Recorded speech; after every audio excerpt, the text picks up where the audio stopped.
Greetings and salutations, comrades. Hope this finds you well.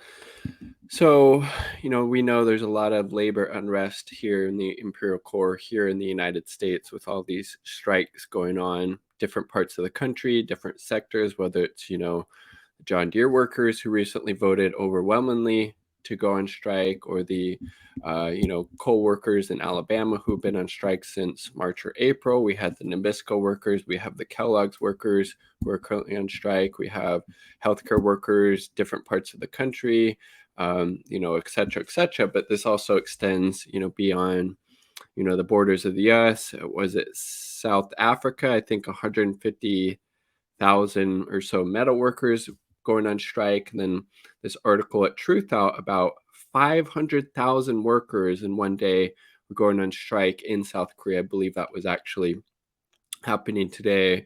I'm going to share this article from Truth Out. I mean, that is like amazing. Just think about if we're able to do that in the United States, couple million people one day in different sectors, particularly, very, important ones like transportation, food, shipping, agriculture, etc. Right? 500,000 South Korean workers walk off jobs in general strike. Like, that is amazing. On October 20th, so today, at least 500,000 workers in South Korea from across the construction, transportation, service, and other sectors, so, very wide range of, different jobs, industries there, are walking off their jobs in a one-day general strike. The strikes will be followed by mass demonstrations in urban centers and rural farmlands, culminating in a national all-people's mobilization in January 2020, January 2022. Korean Federation of Trade Unions, KCTU, the country's largest labor union umbrella, with 1.1 million members, is organizing these mobilizations in a broad-based front with South Korea's urban poor and farmers. The 15 detailed demands of the strike can be summarized as fitting within three basic categories: abolish irregular work, which obviously, it's kind of like the gig economy, which we have a shit ton of in the United States. More and more of those jobs are irregular work or gig jobs, right? With, infrequent hours, you don't have any type of benefits, very precarious, right? Part-time, temporary, or contract labor with little or no benefits, and extended labor protections to all workers. Give workers power in economic restructuring decisions during times of crisis. Nationalize key industries and socialize basic services like education, housing. I mean, for fuck's sake, this could be, very well applied to the United States or any capitalist country, right? South Korea today, overworked and job insecure. Today, South Korea ranks third highest in annual working hours as of 2015. It was third in workplace deaths among members countries of the OECD. Over 40% of all workers are considered irregular workers, so a huge, massive amount.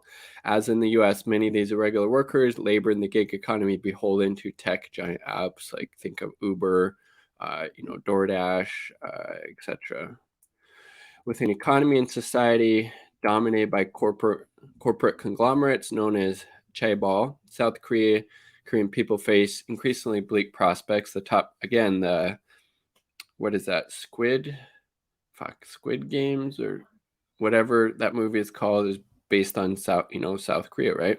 Top 10% of earners claim 45% of total income in 2016. Real estate speculation has led to a housing crisis. Again, all of these things are crises inherent to capitalism. That's why we say the same fucking things here happening in the United States. Privatization, education, healthcare, same here in the United States, are expanding disparities. As South Korea undergoes blowback from the effects of COVID-19 on the global economy, these crises have only sharpened. Behind the shiny electronic and cars like that Chaebol, like Samsung, Hyundai, or LG are known for, like countless stories of exploitation. Again, capitalism is inherently exploitative system. Earlier this year, cleaning staff for LG Twin Towers, the company's skyscraper headquarters, camped outside the company's building for 136 days in the coldest winter months to protest layoffs and exploitative workplace conditions. LG hired goons to pour water on the workers' tents as Jesus fucking Christ. One worker exclaimed, "What did we do wrong? Imagine this giant conglomerate comes and floods your bedroom. Can you sleep?" Exploitation and unsafe conditions are consistent across industries. I'd say consistent across capitalism. Coal miners at Korea Coal, a government-owned coal mining corp, are suffering health conditions from breathing in coal dust and overwork. One coal miner recounted the plight of irregular workers. Quote, "The government reduced the labor force by half, so our unit now has to do the job of 2 units. So everyone is ill. There's no one here who is not sick. Our wages need to increase, but have stayed the same. We work the same as regular workers, but we don't get half the pay. Wow. Demystifying South Korea's rise. Often hailed as a miracle, the Han River, the story economic, U.S.-backed right-wing dictatorship set the political conditions for the growth of South Korean industry.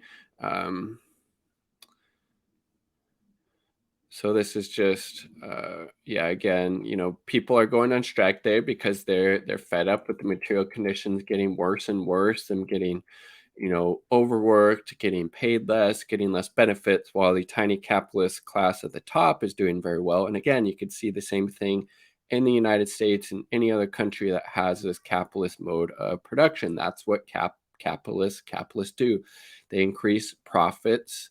That's what capitalism is all about, making money for the capitalist class, while everybody else, has this very precarious existence and fights over the crumbs, if that. Demand an end in loopholes in labor laws that permit employers to cheat their employees out of basic rights, such as the right to organize, access to benefits, and compensation for work injuries. So,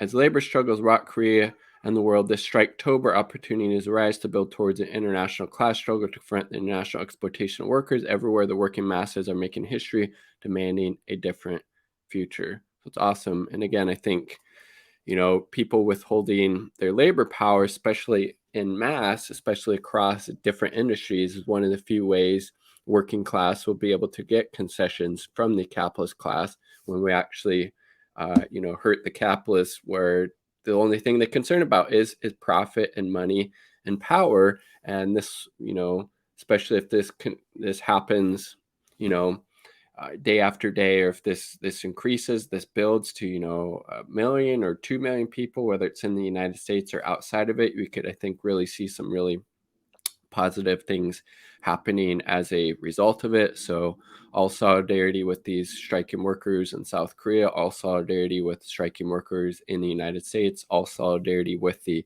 working class all around the world. We have nothing to lose but our chains, right? Capitalism is the virus, socialism, the lower phase of communism, is the cure, and then ultimately, the highest stage, communism itself, a classless and stateless society. Like the video if you like the damn video. Subscribe for more content. Quick shout out to the 2 Uber comrades supporting this channel, my content, my partner, and Independent Left News. Definitely check out Independent Left News. Peace.